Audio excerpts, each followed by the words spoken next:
Being the only mammals that can fly and not having the adaptations that birds have, feathers, their bones are not hollow, quote unquote, it's forced them to develop and evolve a whole suite of other adaptations. Incredible wings, incredible echolocation systems. Just really amazing. And they're a group of animals that the more you understand them, the more you appreciate them.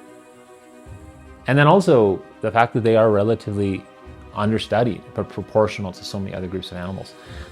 There's still so much we don't know about them, so much we have to learn about them. I'm Chris Catola. I'm the head field research coordinator for Fauna Forever, and I also oversee our bat research program.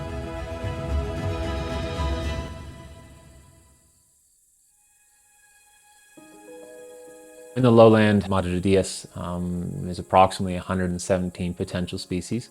So it's a huge diversity, and compared to some countries, Canada for me, where I'm from, 8 species, 117 potentially here.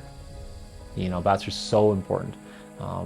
We could go on many, many different examples. I guess the one example people talk about now in the neotropics is, tequila wouldn't exist without bats.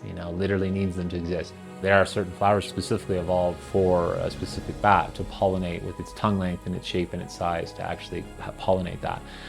So you really do need bats in that area to pollinate that flower. It's an example of how intricately linked bats are to ecosystems all over the world, and nowhere more so really than here in the neotropics. Similar to all the teams we have through these two paths. We have the long-term monitoring research side, and then we have the dedicated research project question side. From the monitoring side, again, we're trying to understand, what is the baseline diversity at our site and the sites we work at, and then how does that diversity differ between sites, and then how does the abundance of species, the amount we capture on a given night, the amount we detect, how does that change between sites, how does that change between seasons, and how does that change over years as we continue to do this. The majority of our work does involve the sort of, as we call it, understory mist netting. So it's using aluminum poles to put up mist nets about 3 meters off the ground. And as the bats are captured in these nets, and then we're able to, of course, identify individuals to species level, and then it also helps us understand, how many are flying through there in a given night.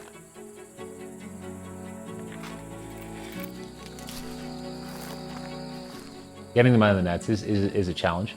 It requires caution on our end, but also a bit of courage on our end, because they're trying to bite us quite a bit. They can be quite tangled in nets. It can take quite a while to get them out sometimes. And you need to have patience, and you need to be very careful that you're not straining the wing, you're not doing anything wrong with them. Thankfully, bats are quite tough, especially here.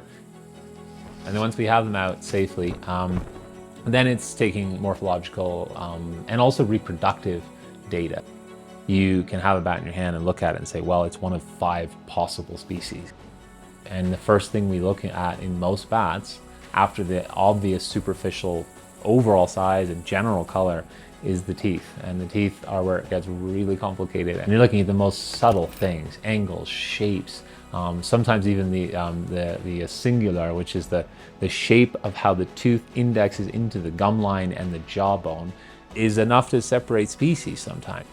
It's really remarkable, and we're using magnifying goggles to look at things that are in some cases smaller than a grain of salt. So from a morphological point of view, it's actually quite a bit of data we take. In most cases, forearm length, tibia length, nose leaf length, hair length, of course body weight, ear length, a whole variety of different things. But then we're also looking at age, which is something you can determine, and you can do this by looking at the wings, the fingers essentially, and the knuckles as they develop. They either have little tiny windows or they don't. And if there's little windows where the bones are still developing, well, that means it's young. And then we can also, and this part is important, we can look at the reproductive status of bats. In the future, we may be able to see some trends in seasonality that could link and could correlate to even things such as climate, rainfall, temperatures, etc. So we've begun testing out how well PIT tags, the passive integrated transponders, the microchips, how they work.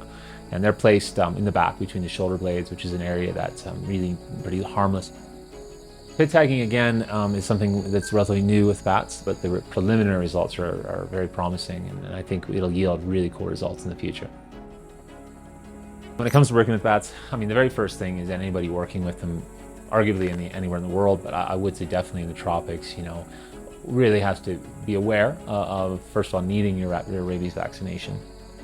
I mean, we want people to have up-to-date vaccinations, and for us that means within 1 year that you've either had your complete course of vaccinations or a booster, or you've had your levels of resistance, your antibody levels checked.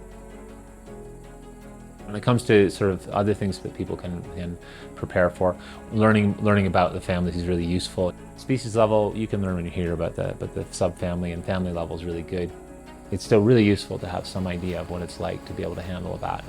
And even if you're not able to handle a bat, if you've had experience in your life working with other smaller animals, it gives you that comfort of how to safely handle an animal that is in some cases struggling in your hand, and knowing how to control them in a way that's safe for them, safe for you.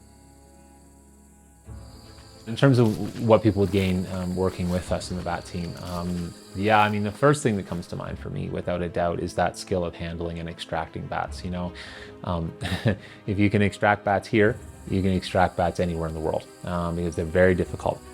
So that skill is really good, and it's also hard for many bat workers and young bat workers to get that skill in their home countries. So we offer that ability to get that hands-on experience, also recording morphological data, forearm, etc., because these are things you need to do really consistently to be able to work in other countries. You're going to be involved. You're going to be recording data. You're hopefully, if you have the skill, going to be taking them out of nets, taking measurements. You're going to get that ability, but you're also going to have that under supervision. We offer the ability to really sort of interact with us and ask, like, why are you doing it that way? And those are the people who really want to apply, who really want to geek out about that, and about bats because they're cute, bats because they're cool, and about the science, about how to understand them and research. And that's really what we're looking for.